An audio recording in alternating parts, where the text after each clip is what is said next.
Right now, let's get to a Fox 35 consumer alert. There's a good chance your credit card's maybe suffering a little bit, worn off, no numbers, you can read anymore on them, under all those holiday charges, but don't let the ghost of Christmas past follow you into 2020. You got to pay it off. And we got some tips on how to pay off that holiday debt. Certified wealth strategist, Kat Almulla, always good to see you. Good to see you. Nice to have you here on the curvy couch. Yes. All right, let me get a handle on this. So if I spent such and such dollars, you've broken this down, how much I'm going to owe based on how much it is that I've already, Well, so let's do this. So get all your credit card bills, which you can do online, so you don't have to wait until mid-January, and let's line them up. Let's put the dollar amount you spent, make a little at-home spreadsheet. Dollar amount you spent at Christmas, interest rate, that's all you need to know. Can I live in ignorance on this until at least, June? No, we can't do it until June. That. June, everything is paid off. Okay.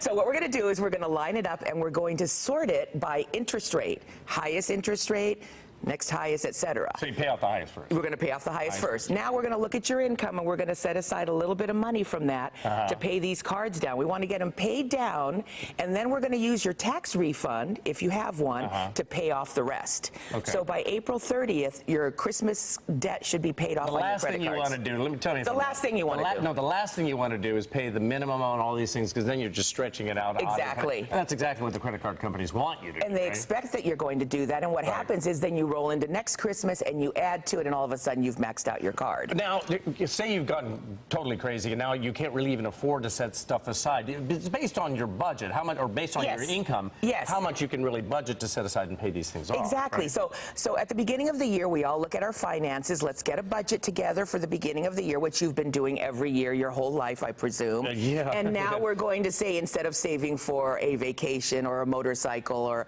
a boat in Jamie's case, we're going to pay off that debt. Because at 24%, some people say, oh, I think I'll invest the money instead of paying off the debt. But I can tell you, even in a bull market like we've had, you cannot guarantee that you're going to generate a 20 or 25% return. I see what you're saying. So better to pay off that 20% credit card, and then take that extra money that you've been, so say that we've paid off the cards by April 30th. Right. May 1, take that same money you've been using to pay off the cards and sock it away for Christmas of the next year. So what you're saying is that some people are like, well, my credit card is at 12%, but my 401k this year has been making like 18 or 19%. So I'm better off doing that, and then the difference in the percentage point, that's what I'll use to pay That's off. What most people think. However, you are not, you don't have a bull market every year, and the fact that we've had one, don't expect it next year. So let's make those assumptions, and let's be smart with our money, because yes, you want to max out your 401k. However, that credit card debt at 24%, that builds up. And you keep stressing 3 to 5 months. Have it paid off by April. If you can. If you go any longer than that, all of a sudden you're getting into the next shopping season. Exactly. And it's already time to start buying for next Christmas. Or start saving for next Christmas. And not only that, but your interest accrues, and all of a sudden it compounds. So if you can pay that off, and take your tax refund. And even if you've earmarked part of it for something else, take half, pay off the debt.